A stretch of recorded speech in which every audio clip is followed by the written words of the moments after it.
And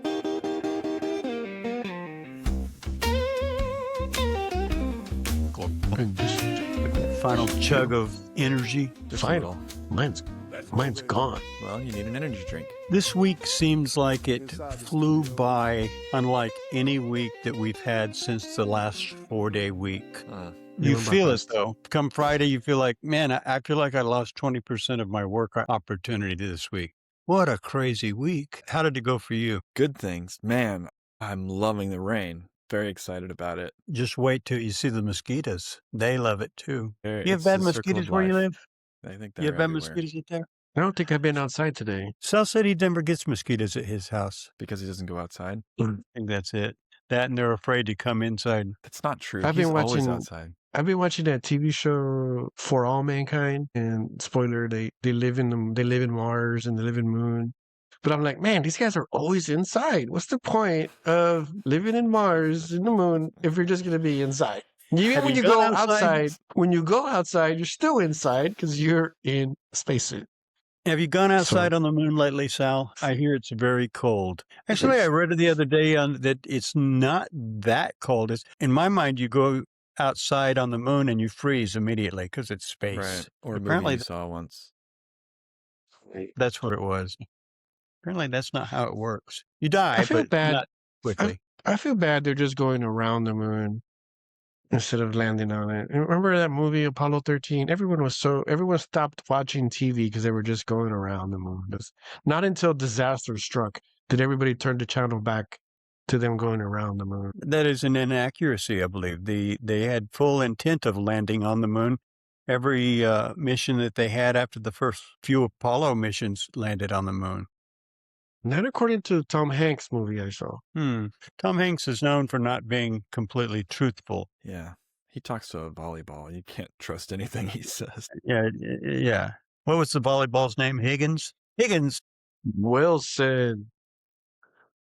Higgins. Who ever heard of a Higgins volleyball? It's one of the best brands in Romania. News this week. What's going on in AI? What's going on in design? Any cool stories? I just, I think that was interesting that Claude or Anthropic came out with their managed agents. I was thinking at a time when we were switching over to Trigger.dev, they come on and release this. I was like, man, are we going to switch again?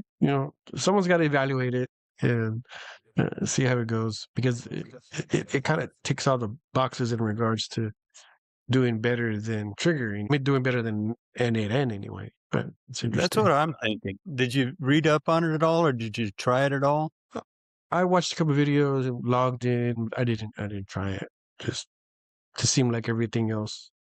It's the Claude managed agents from Anthropic is a new platform. It's going to bundle the infrastructure needed to build and deploy AI agents at scale into a set of composable APIs. It's supposed to cut down development time from months to days, and it's now available in public beta on the Claude platform. We got to try this now. If it's available to us today, we should be jumping in there trying it out. Yeah, I'll try it. What would be the first agent you would build? I'd probably try to redo the multi-content distribution agent. I'm sorry, I said it wrong. Multi-platform content distribution agent. Thank you. Get the order correct. Otherwise, it just makes no sense. I really don't know where agents fit in and what they are supposed to do, but I didn't get the impression it was going to replace Trigger, and I'm still not certain that it does. But I'm not sure what it does. Somebody needs to find out. We need to try it, yeah. Sal, you're probably the best one to attack that. Well, I can't wait. Yeah, I'd love to. No, I'm talking about his observation. Well, when I logged in and I saw it, yeah, it had very similar things. It had tasks. It had like environment variables that you set up. It had instances that get spun up. So yeah, the only cool difference is Trigger. You need a third-party AI model to talk to it, right? So right. For work, I use Claude Code. I spin up a Trigger.dev server and then get to work. On the other side, when I'm at home or doing personal stuff, I use anti-gravity and Gemini, also talking to Trigger.dev.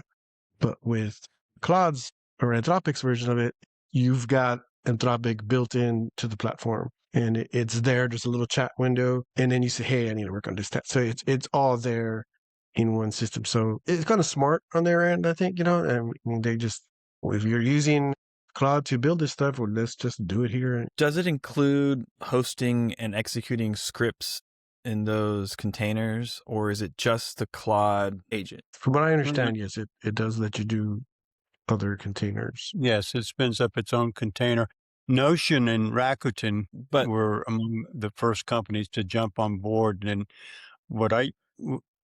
Notion, you can run your agents open-ended, complex tasks. You can delegate agents to each of these really broad, ongoing tasks, and you never have to leave Notion. So you can have all of your things set up in Notion and run all of your agents without ever even leaving Notion. I thought that was pretty cool. I'm not familiar with the Notion system at all, right? But I'm just going back to the Claude agents. I mean, I know they're running in a container on the Claude infrastructure, let's say the cloud.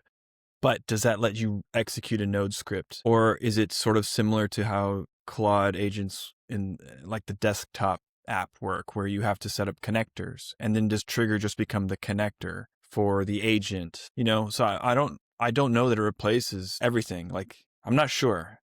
From what I saw, you can connect to external tools. Because Trigger, for example, there's you get the ClickUp SDK or ClickUp API SDK, and you give it the API credentials and all that, and then it's working with it. And from what I saw, it looked very similar, where you integrate it by the API keys and then the SDKs. I haven't dug into it just by looking at it. Well, I just see so many opportunities for generating sales pipeline activities, even if it's nothing more than prospecting, even if you're just doing initial ongoing prospecting and research, that sort of thing. But I really am excited. I think that agents are the next thing that we really need to be digging into. From what I saw, it wasn't anything different than we're already doing. It was just a different way to do it. The stuff we're building in Trigger, our agents, the stuff that they want us to build in Anthropic's agents. I mean, in the dashboard is the same.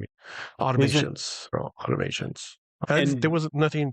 There wasn't nothing that I saw that was like, wow, we've never been able to do this before. We've been able to do it before with Trigger, Nathan. It's just a new way to do it. It goes back to that conversation about the series of autonomous agents that the guy set up to run a business, where he had the CEO, the CTO, the marketing director, and all he did was tell the CEO, this is what I want you to build. I want you to build this kind of business. And then the agents took over and started doing everything. That's different than what we're building right now.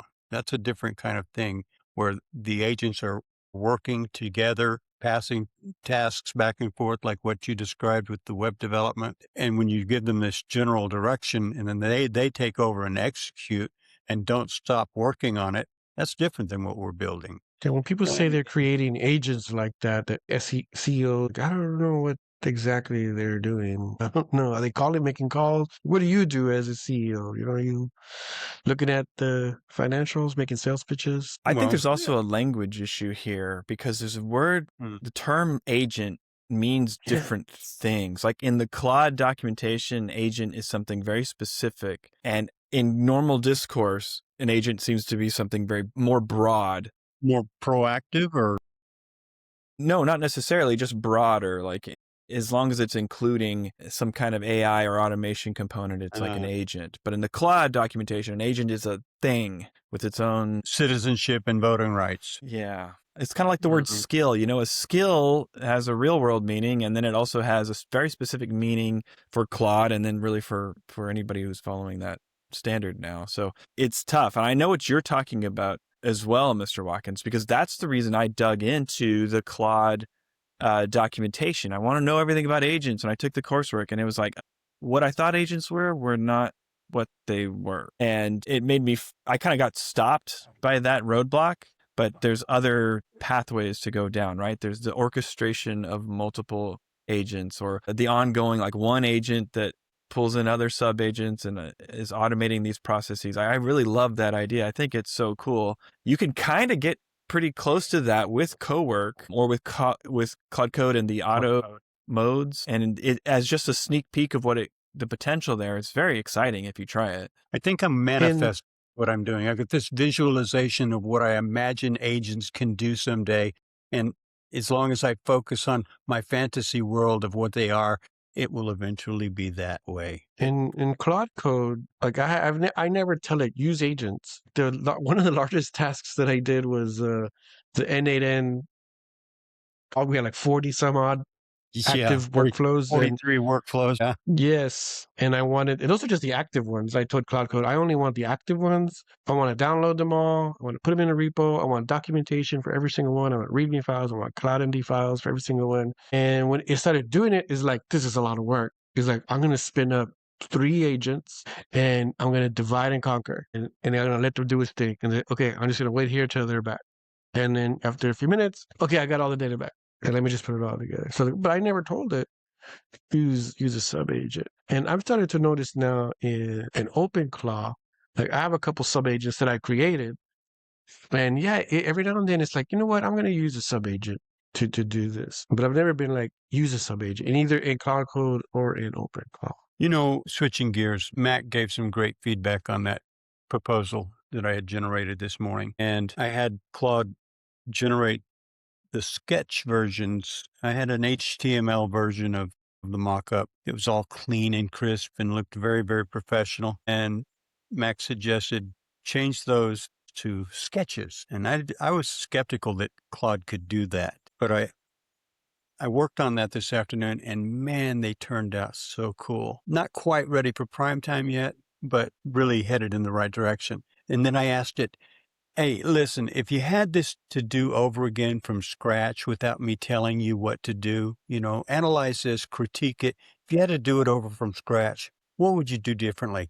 And man, it came out with these great ideas, not changing the direction or concept that it's working on, but a whole slew of new, fresh ideas and ways to look at it that I wasn't even thinking about. And it goes back to that conversation we had last week where sometimes I try too hard to tell it what to do instead of what I want for the outcome, the end goal of the whole project. That is very exciting to me. Sal was messaging me before this with similar thoughts, and I was just so excited. I didn't respond to him because it's like top of mind. It's really what I wanted to talk about on this call. And I to skip right to the end, I've compiled a list of elements from the Anthropic official documentation or resources that they provide to address certain things. And like something you just said right now is like specifically in here as one of the points is like, do this or don't do that, or this is a problem or whatever, right? And I know those resources are valuable. There's just so many of them. Yeah. And it's hard. You showed me more this morning about how to interact with GitHub than I've probably learned in the last 6 weeks, in a 15-minute phone call. And how we share that information becomes more and more important because there's so much to share every day. There's more things. The slash commands that are available through Claude, tip of the iceberg is where I'm at. And every day I discover a new one, or the skills that can be incorporated into your workflows. Hugely important. Doing the same thing over and over and over again, these repetitive tasks that you could just have a skill for it and bam, there you go. So wanted to circle back to what Mike wanted to share about what to do and what not to do, because that's been useful lately. It's pretty lengthy. Well, break it down. Break it down. Let me speak to what Mr. Watkins said specifically. So he worked on this project, and when he got to the end of it, he's like, "Hey, Claude, what do you think? Right? If you had to do it over again or whatever, right?" So they have a specific call out in the documentation about that kind of a workflow. Let me scroll to it. Let me use the exact language. Blah blah blah blah. Claude reviews. This is Claude Code, but Co-work is built on top of Claude Code. So I just want to remind you of that. Claude reviews code more effectively when the code is presented as being authored by someone else. So if you build a feature out over a lengthy chat in a thread, and then in that same chat, ask it to review itself, it's not going to do as good a job as if you started a new session with a new fresh version of Claude and asked it to critique that project. Which is what I kind of did. But the difference is, where you could ask the same question, but where you put it will in a new affect your conversation. Right. Okay. Well, and it's It was having trouble doing some things until we started a new conversation, and then it was like connecting to Git. Because my context window was so long on that one, it was struggling there towards the end. So started in a new conversation, pretend like some other Claude did it. Yeah. Yeah, I've been doing that for a long time. I always say I'm going to use another coder, and I don't ever say I'm using an AI, I'm using LLM. I'm using a coder. For example, when Mr. Watkins sent me, I don't know what you want to call it, a spec sheet for a new agent that we needed, and I needed to strip out a lot of things that either weren't relevant anymore because we switched platforms, or had a lot of sales. Yeah, or had a lot of salesy stuff, or things that just didn't matter. And when I was actually used Claude Chat to talk to that document, and I kept saying things like, I'm going to have a coder work as a coder. I never said it was going to be Claude Code. So I was like, that might have been a good idea. Yay me. I think one of the best results I ever got from a Claude conversation was when I told it, look, I'm having ChatGPT and Perplexity both work on this same proposal, and then I'm going to compare everybody's results at the end to see who came up with the best. So it's really important that you outshine them. And it took longer to develop the response than it normally does. It's like it brought in, the A team to think about this. It got highly competitive for some reason, which was interesting. What else did you have on your list? Number 37. Like here's a little trick apparently, or not a trick, but a clue. So, I mean, I went down this rabbit hole because I was looking at context, managing context, token usage, but it also impacts the effectiveness of your Claude chat if your context gets too large. So managing that is effectively improving your output. But in this case, like if Claude makes the same mistake twice and you correct it or you try to steer it back in the right direction, and it still makes that mistake, that's a great indicator, like close that session and start over because your context is polluted with something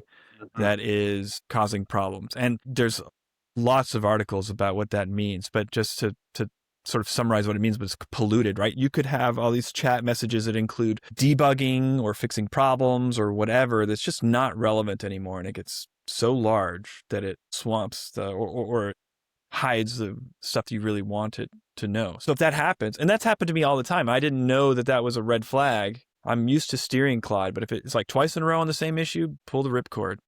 I'm always hesitant to start that new conversation because I don't want to lose the valuable context that I've created. Do you create a context file, an NV document that you start the new conversation with, or how do you best accomplish that? Yeah, that's the start of one of the rabbit holes for sure. And that's correct. Essentially, you don't want chat to be your memory. You want files too. And there are different kinds of markdown files, and there's different strategies for doing this as well. In the documentation, they just suggest having, different markdown files, and you essentially reference them like an index. So your Claude MD file could have like, here's the project plan, and here's that file, and here's the styles, and here's that file, and here's whatever. So if you have structured your project right, you could open up a brand new chat every time, and it knows what it needs to know, and it doesn't know what it doesn't need to know. And half of what I've looked at is just different ways of figuring out how to determine what does it need to know and what doesn't, and how do you manage it. And really, that's what agents and sub-agents seem to be all about in the Claude world. Structuring right.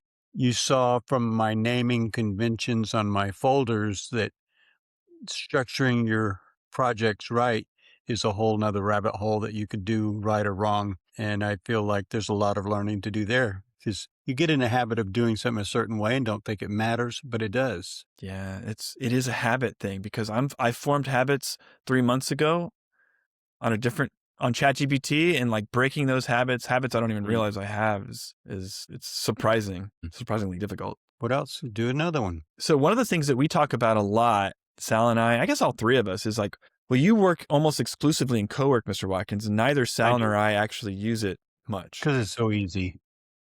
And so one of my questions has always been like, why should I use Co-work? What's its purpose? And I took the course, and I guess I kind of remember what it's for. It just doesn't come naturally to me, right? Claude Code with training wheels. That's all it is, Well, it's a little different, and there is a place for it. And I think that they have outlined a good way to approach it. If you're working in Co-work, when you start a new chat, it's called a new task. And if you think of it as like a task-oriented tool and not a big project tool, it kind of changes the way you think about it and the way you use it. And so the best way I think to explain it would be to just look at some of the examples they have in their documentation. I mean, they've got rules about what to do or what not to do or recommendations or whatever, but the examples I think really hammer it home and like the difference between obviously chat and coworkers is that cowork is on your computer and it can do stuff to your computer. So one of their examples is you can tell it to sort your downloads folder by file type into dated subfolders, right? That is something that chat couldn't easily do. Okay. Code could do it, but it would require a lot of handholding and babysitting. If you're using code and you did that, it'd be like, yes, allow that, yes, allow that, yes, allow that, yes, allow that. And cowork will outline the plan, you say yes, and it takes care of it, right?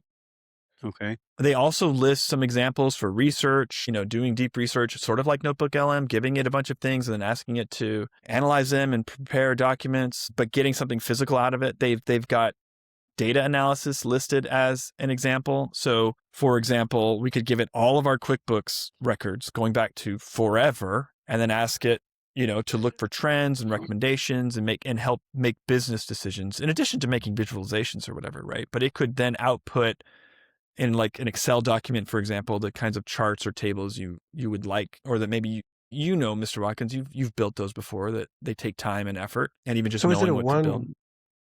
So is it a one task? How do you repeat the task again without it saying this is too long now?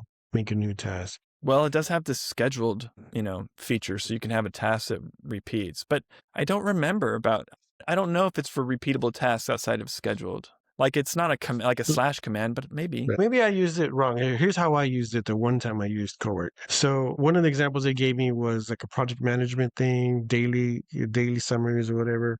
So that's when I first connected everything to ClickUp. To Claude Code, to Claude Co-work. I connected, Fireflies, Gmail, all that, Slack, whatever. And then so every morning I would be asking it, what's on my plate today? But I couldn't ask it in another chat. I couldn't start another session. I couldn't do anything else. I had to just work in that one chat. But then after 2 weeks, this is too much for me. This session is too big now. So was that the wrong type of task? Is that the wrong type of task to do in Co-work? Is it made for one-shot things, or that's what I was trying to... I think that task is on the official Anthropic use case page as one to do. And I didn't read through how they did it, but I think either it's a skill or I don't know. But this could be one of the reasons the token usage seems inexplicably high. I switched from doing it in Co-work to just doing it in regular chat. What's on my plate today? And it's working. New session, same session. It keeps working. So I don't know. When I tried that, my assignment was too broad. I asked it to go and look at the Fireflies transcripts, and it got bogged down by trying to do too many tasks inside of one request. And it's not a giver-upper. So when it ran into a roadblock, it wouldn't just say, I wasn't able to connect to that one properly. Let me move on to the next task. It would just try over and over and over again until it, finally timed out.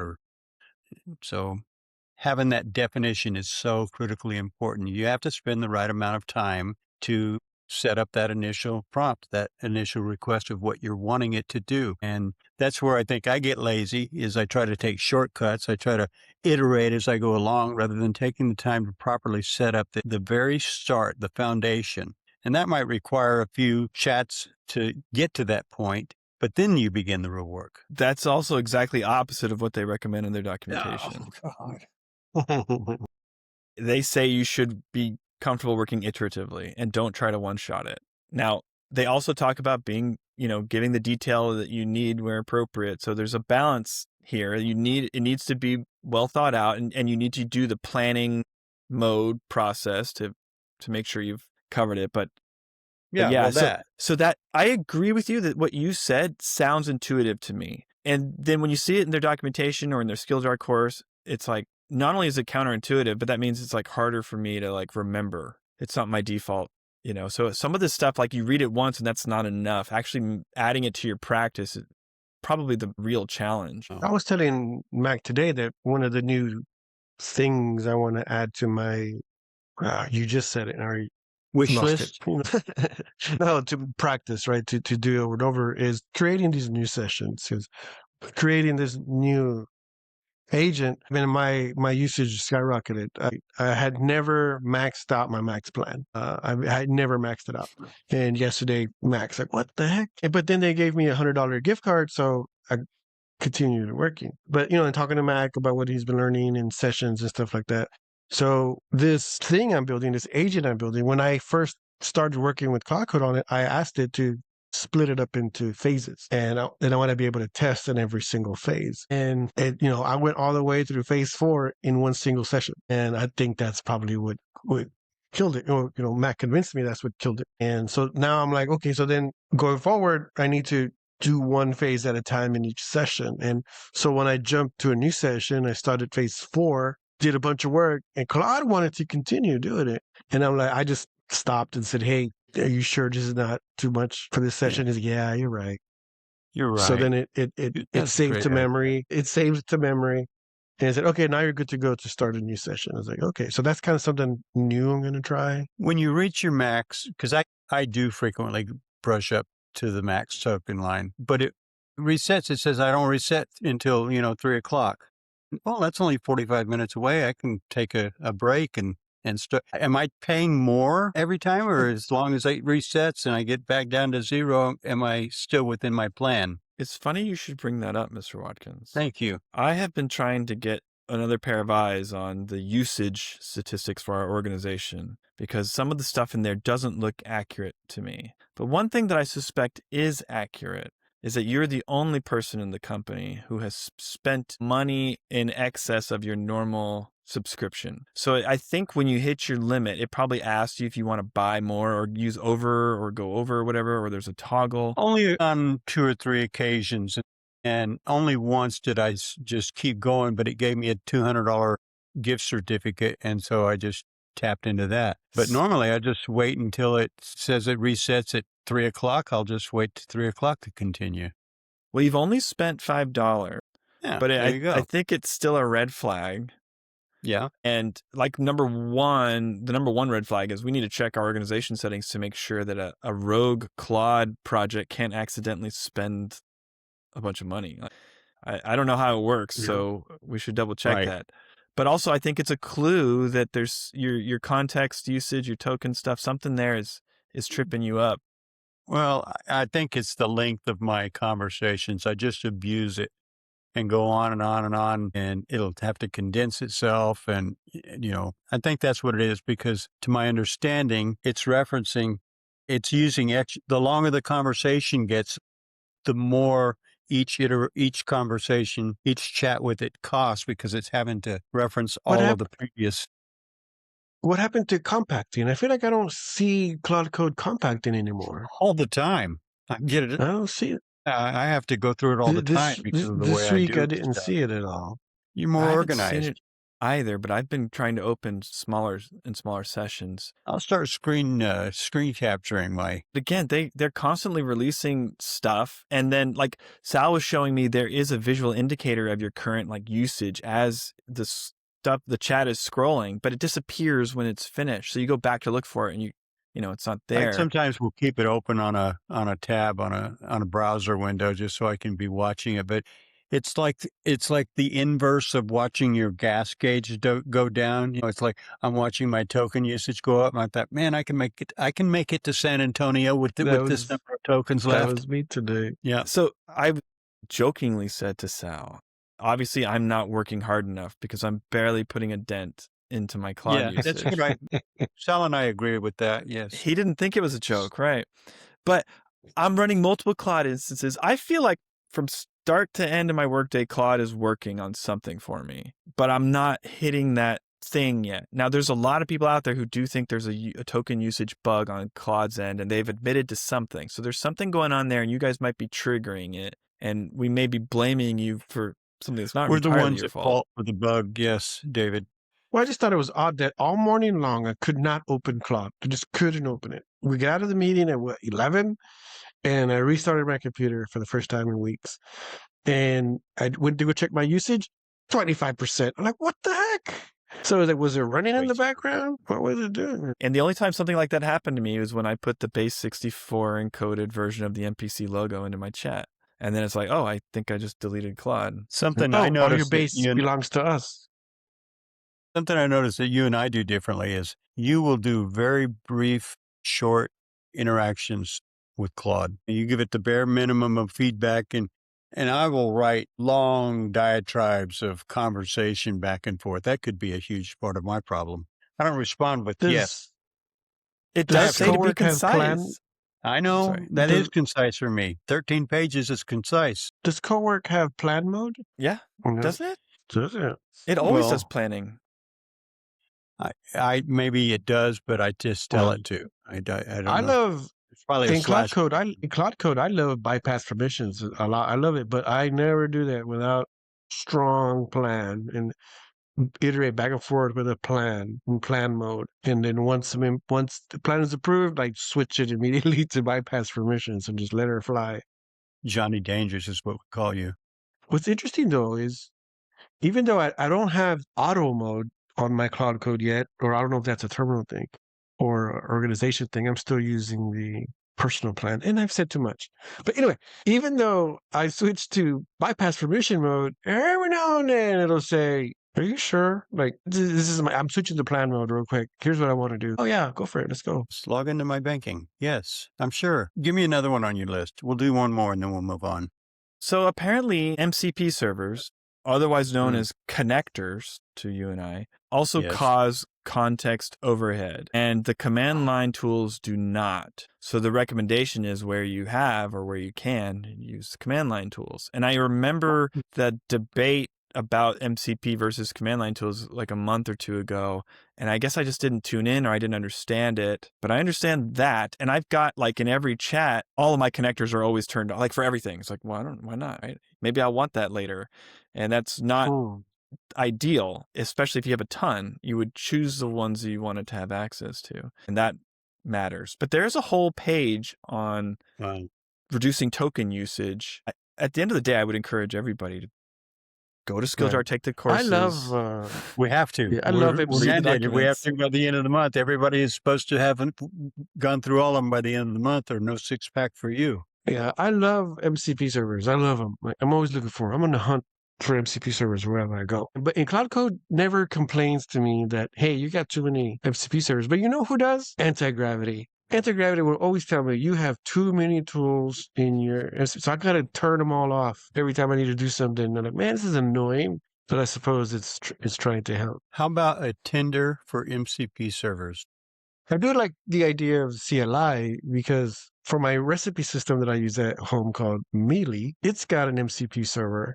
And I'm just using OpenClaw to do stuff with it. And it was having a hard time creating recipes. Like I give it the recipe and it was having a hard time creating them in the system. It would think it was done, but then I would go look at it and it'd be all blank. And that's not until I discovered something called CLI Anything. And CLI Anything is a cool tool where you install it on your computer. I installed it in OpenClaw server, and then you download the repo. So I downloaded the Mealy repo, and then I told OpenClaw, use CLI Anything to make a CLI for Mealy. And it takes forever, and it comes back with all these tools, CLI tools that it created and connections that it created.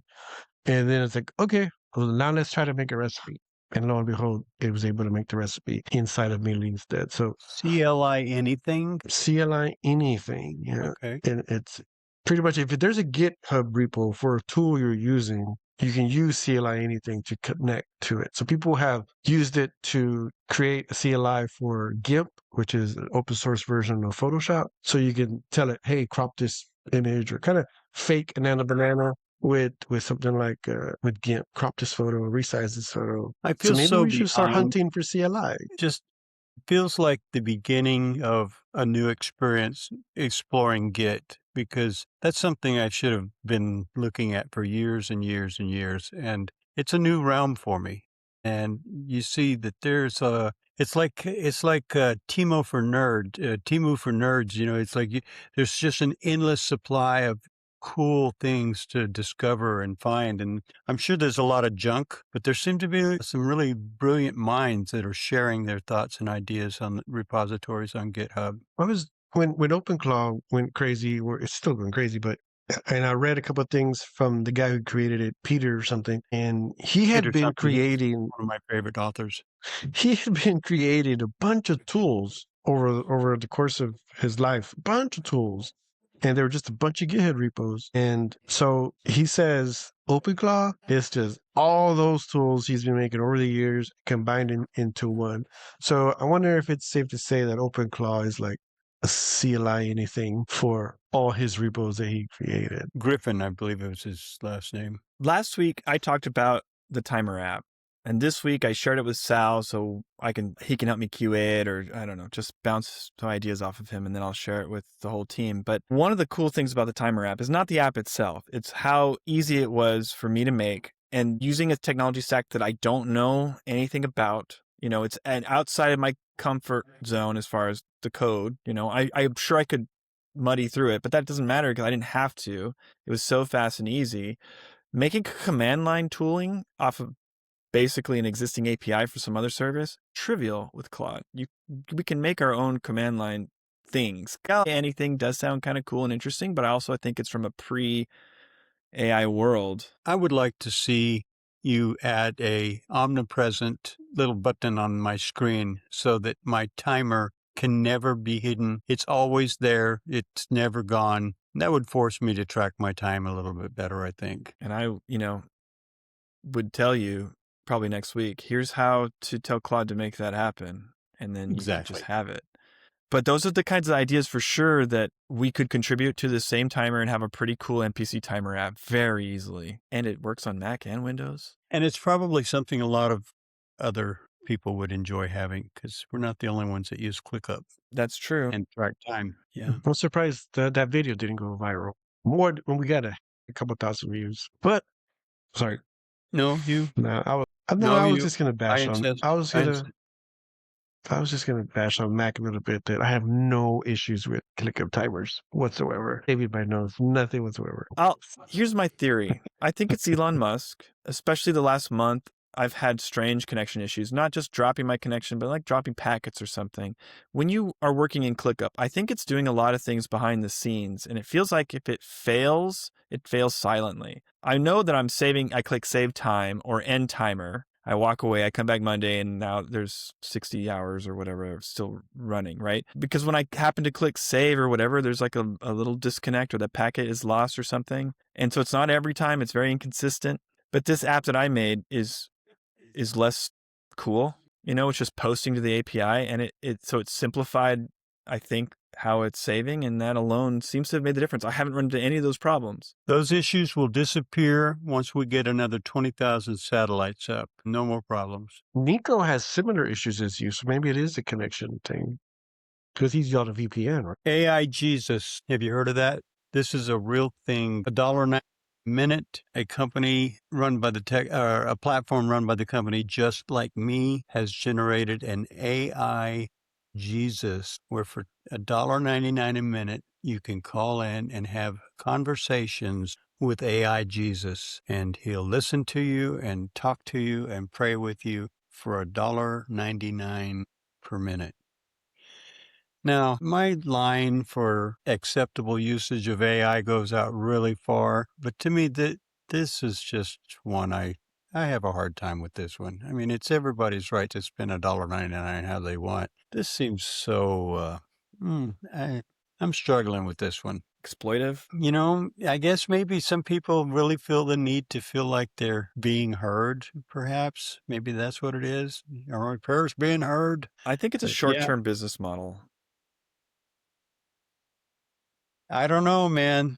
People have been donating money to other short-term business models like that for many, many years. And I guess what I mean is, I think they think their technology is special, and maybe they spent months putting together whatever it is. And I think in 6 weeks' time, it'll be like so easy for anybody to do that for a freemium account on CapCut, Well, I mean, I don't think it's even that novel. I think the technology to create something It's already like that, dated. yeah, it's already dated. I thought about doing something like that a couple of years ago and shared the idea with my siblings, and they thought it was a creepy idea, so I didn't pursue it. Not with Jesus. No, not with Jesus, no. So anyway, another story I thought was pretty cool that happened this week. MIT has developed silent artificial muscle fibers for robots. Now, this is a great development because robots are becoming more and more capable, but they still have noise to them when they're moving. They make get these silent muscle fibers in there. I saw a speaker the other day who said within 5, maybe 6 years, you'll be able to see robots walking down the street. You will not be able to distinguish them from a human being. I don't know if that's true or not, but at the rate of advancement that they're going, you look a year ago, the robots could barely stand up, and now they're breakdancing. That's in a year's time. Not that I've been looking for a breakdancing robot exactly, but Australian. I'm going to still, give every robot I run into a box of Tic Tacs so I can hear them coming. so you can hear them what coming? Oh, I was thinking because robots have such bad breath. That's a TV show reference he's making from the 1900s, I think. Very Good cool. old Rob Schneider. And then the one that I thought was the most interesting, this has nothing to do with AI, but did you know that there is a civil war going on right now in Uganda? I shared Did you see that?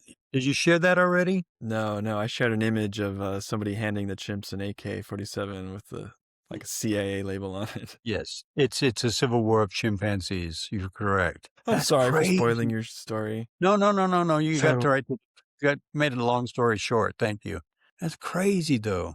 They're That's not the just like first us. time. No, probably not. It's Next. creepy, I think. It just shows you that would they be considered sapiens? You're into the zoology. What's the question? They're very closely related Oh, to yeah. human beings in behavior as well as genetics. The behavior is what's weird. Speaking of biology, I just learned that Lisa Kudrow, the actress who plays Phoebe Buffay, is a major in biology, like our good friend David Winters here. Wow. Speaking of biology, the girl who plays Lilu in what's the not Total Recall, but The Fifth Element. Oh, yeah. Did you see that? Yeah, Mem Face, or what's it called? She's got one of the top trending GitHub projects right now. She's all into AI. What the heck? This is Lilu. I was Think thinking of about that boom. article when I was telling Sal, it's kind of an exciting time because a lot of the breakthroughs that are happening are like conceptual and there's no technical barrier. It's just like trying to figure out the ideas of how to work with AI, how to, and then trying it out. Does my idea actually improve output or results or whatever? I think that's really cool and exciting, and we should be trying that ourselves. But I guess it already feels so hard just to keep up with what other people are doing. It's hard to imagine trying to do it yourself. Every time I try that, it's like, oh, somebody got there already. I don't think that's important. Maybe not. I think it's trying, because oftentimes what you'll do is you'll tap into somebody else has already done that, but it might trigger a new way of looking at things, a different angle to it that is, maybe it's not better, but it's different. And It's interesting that her tool was about memory, right? And I think that's something that oh yes, we've been talking a lot about, right? Memory and this whole second brain thing, and that's exactly this what it is. Caparsi thing that is trending now. It's like that's like a big deal now, and it's all related to tokens too, I suppose, right? And performance, they go together. And hers was supposedly the best performing memory expander that anyone's come up with anywhere currently. Yeah, very cool. Yeah, I saw the headline. I didn't really.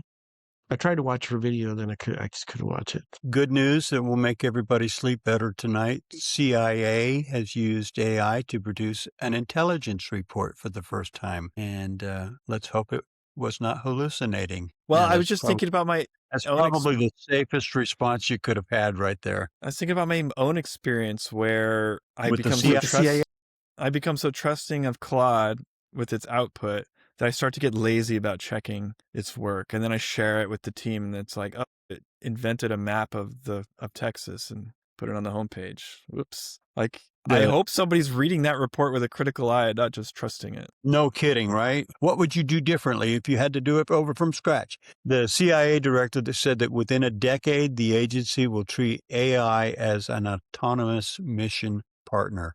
Gee, that's crazy. That seems too far out, doesn't it? Like, would you expect the opponents of the CIA to wait that long to integrate autonomously? Like, the open Claude movement seems so popular in China. Wouldn't surprise me if they're already doing it, quite honestly.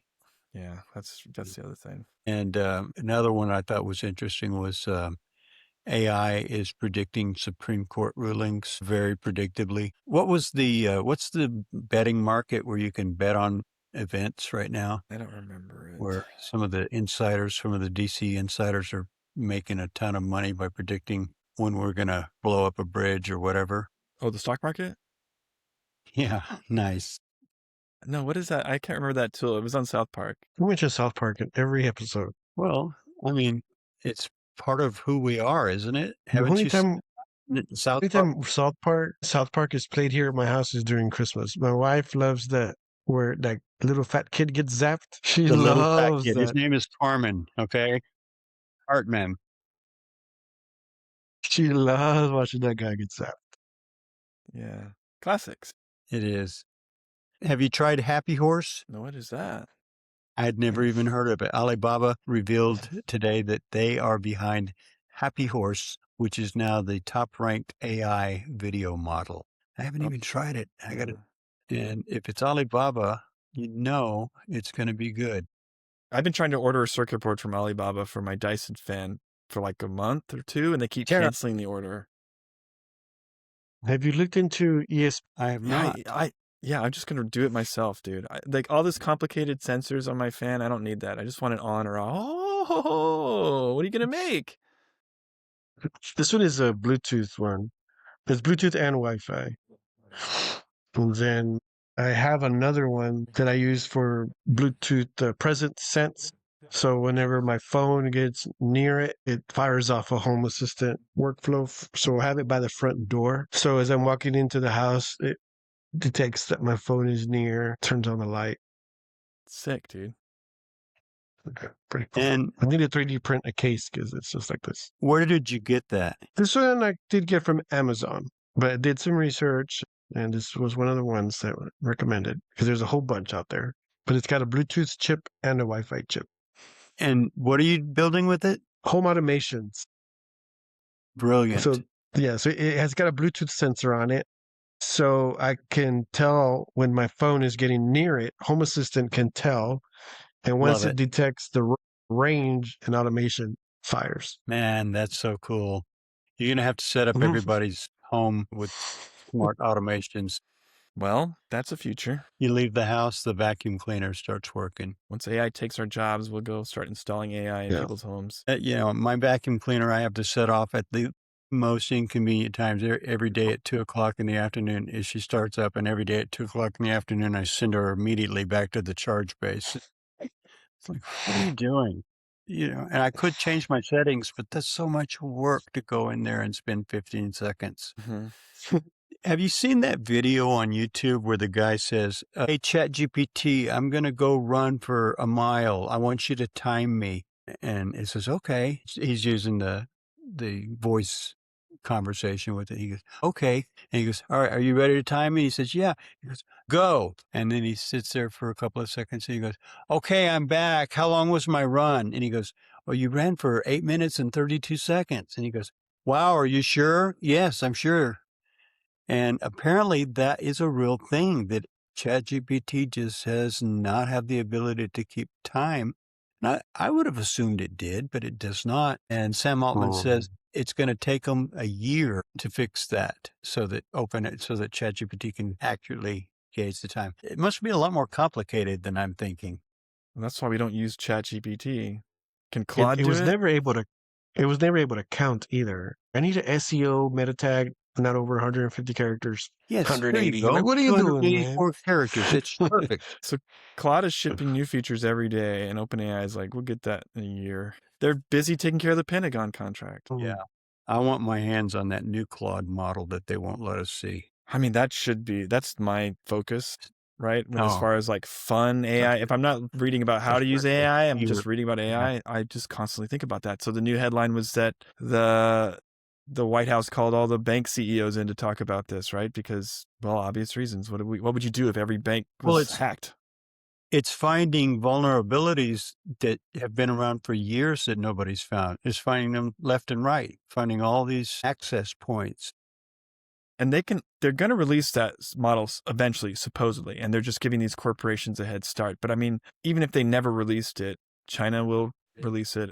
The other models are going to catch up. Like, it's only a matter of time. So it's good that I think there's a central response to this and they're thinking about it and talking about it. But I see it as maybe an exciting kind of development in the big picture. There is that race behind the scenes, and I think that the further ahead you are, the less likely you are to fall behind, because now your advanced AI models are helping you create the next version of AI models. Meanwhile, your competitors who are behind are still trying to get to where you're at. And, I know I'm oversimplifying, but I just feel like there's some sort of exponential angle to that. Yeah, so it seems like maybe Anthropic's just going to run away with it all. That's kind of what I'm thinking. But China is still not out of the race because they're very good at tapping in and borrowing good ideas from others, as we might. So I have a Chinese model that I use for OpenClaw and other things. And And what's her name? so I get Zai. She sounds lovely. And so I get emails and stuff about what they're doing, what they're releasing. And they released an open source version of their top model is GPT-5. GLM-5. And they released GLM 5.1 open source. And yeah, I mean, they're claiming it's better than Opus 4.6 and all this. I'm like, why would they do that? Why would they release it open source? And I'm pretty sure I can't run it on my machine because I don't have a GPU. It's just odd to me that they would, one, release it, two, claim that it's better than 4.6 Opus. Maybe it is. Anthropic saying Mythos is the name of the new model. Anthropic Oh, I thought we were talking saying about Glasswig. Isn't Well, Glasswig they're the one that related. they're giving? The to Project everyone? Glasswing is like the head start they're giving the corporations, right? But correct. it's related to Mythos? Yes.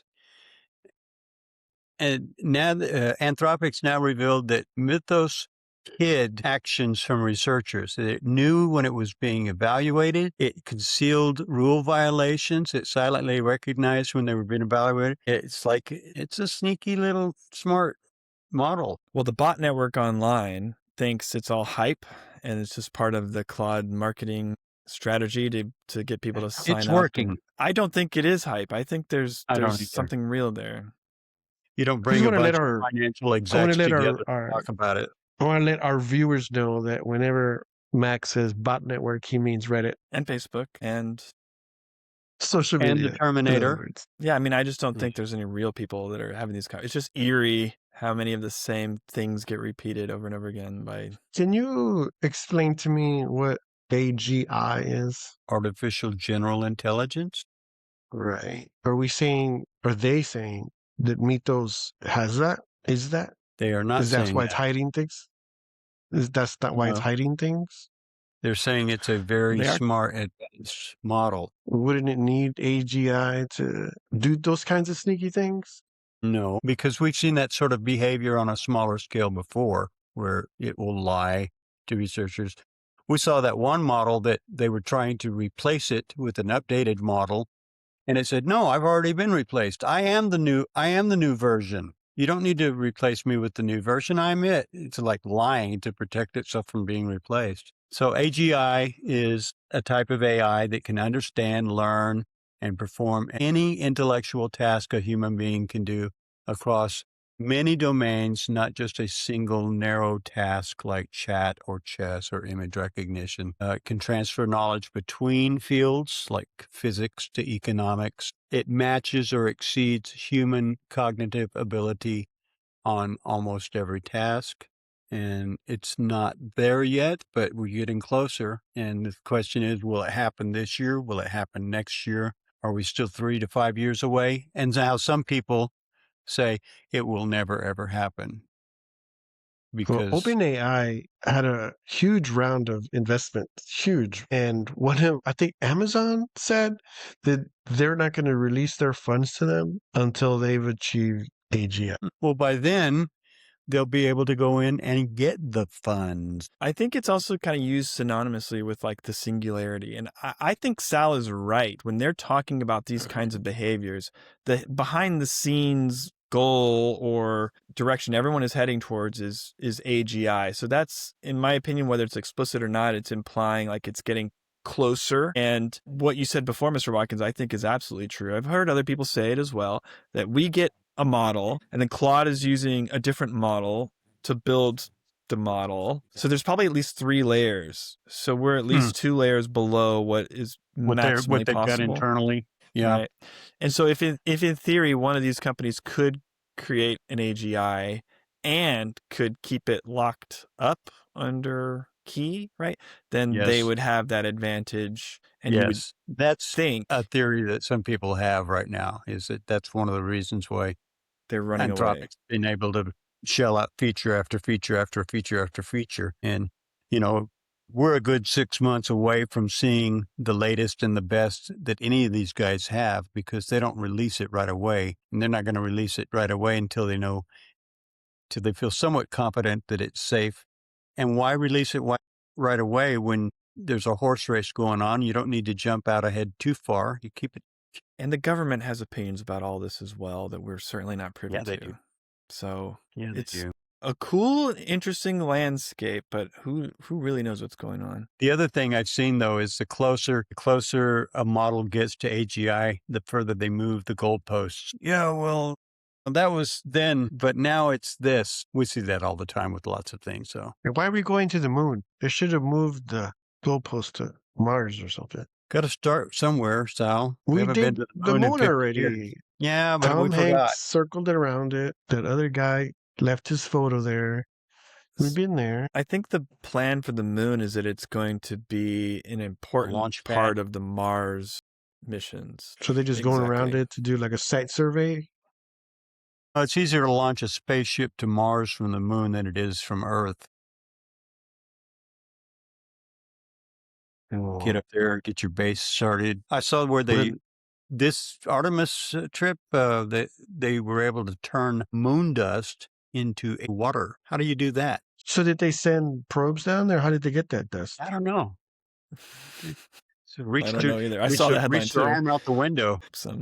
Mix some water in it. And look, who knows what happened up there? When they probably landed and talked to the aliens on the dark side. Probably real estate deals happening. Yeah. Well, you got plans for the weekend? Eat and eat and eat. Exactly. You're not going to barbecue? What are you grilling? Just be truthful with us. Yeah, just be truthful this time. My wife sent me some text messages like, do you like baby back ribs from Sam? So I'm thinking we got some baby back ribs in the house. What if you say no? Yes. I do like them. She already bought them. They were already in the car. She was just, making him feel like he was part of the process. No, unfortunately, I scared her away from doing that while we were dating. Unbeknownst to me, she brought me one of my favorite meals of all time, which is a Wallbangers burger from Wallbangers. The extra broccoli. Right? She brought me a burger and then asked me if I wanted one, and I said, no, to go. Wallbangers burgers are terrible. Well, I didn't know she had one in her, so she threw it away. And I found out like 5 years later. No, I have my standards. How dare you bring me free food that I didn't ask for? You need standards. And you were a tough boyfriend. How did she say yes? Pretty good script. My mother-in-law has a saying that I've learned from and has worked well for me, which is to never say no to food. I was thinking about that, Mac, because you were sick one time and I took you some soup that my wife had made, and I watched her make this soup recently, and there was tons of celery in it. And I'm like, this dirty rat did not eat that soup. I certainly did. I've never not eaten something you brought, except that one time I was on a diet. My mother-in-law had a saying that was something like, shouldn't you be leaving now? Isn't it time for you to go yet? You're still here? Are you still here? You sounded like your mother-in-law's saying better than mine. Although, this is good advice. Because then people are going to think you like that food and they're never going to stop offering it to you. So I'd rather just say, no, I don't like that. You're a tough crowd. So baby back ribs, steak, shrimp, anything else? Beetroot. Good for you. Save it for me and Mac. Mac, what are you doing this weekend? How are your plants coming along? They're so happy with all the rain. I'm excited about them, but there's nothing to do but watch them. I don't have to water. So more chores, just chores. Right. Yeah. I'm going to try to dig into doing a load of laundry this weekend myself. That's pretty much the action plan for the whole 48 hours. It's usually how long it takes me to do a load of laundry anyway, so it should work out perfectly. Why can't Claude do the laundry yet? Hurry up, Anthropic. And I read a silently, pretty cool. please. I read a pretty cool article because I've been getting into all this home assistant stuff, right? With this kinds of things. One thing I've been wanting is vibration sensors to detect when the dishwasher is done. But this article I found, they're like, you have these old Android phones that have all these sensors. So like you need to turn those into Internet of Thing devices. So I have a bunch of Android phones I want to start using for that kind of stuff. And one concern they brought up was the battery's going to explode. So you have to create an automation to have it stop charging or get a smart plug to turn off the smart plug when it gets to a certain percentage. So I'm excited to try that stuff out. You just take some of those Android phones and set up a bot farm to like our videos. Well, now you can install OpenClaw on them. Yeah. Yeah. Put OpenClaw on it. Yeah. That's your weekend. Let's go. Let's go. I'm still having a good time with my OpenClaw, my rebirth OpenClaw. Your rebirthed OpenClaw. That is a vision I did not need. You respawned OpenClaw. And there you go. That's better. All right, guys. I guess we're done. Adios. Don't close your window after you leave the call. Don't shut down your window after you leave the call. I'm going to dump Windows because Claude has been complaining to me. Because you're on Windows. Oh, we can't do that because you're on Windows. Oh, Windows this. And then this morning it wouldn't open. So I was like, I'm going to switch to Linux next week. It wouldn't open. I told you Windows sucks. I'm not coming to work. We miss it that much. He who speaks next loses. Oh, damn it. Wrap it up. Intro music. Outro music. Cut that part out. Can we get something a little jazzier? You like jazz? You don't like the... It's two references. I mean, it's all right. We could workshop it, right? I like it. I think the song I put in random is better. That should be our intro music. That song sucked. You didn't even listen to it. Well, I didn't. There is a 2-minute intro you got to get past. See ya. Adios. Bye-bye. Sayonara. Auf Wiedersehen. Inside the studios.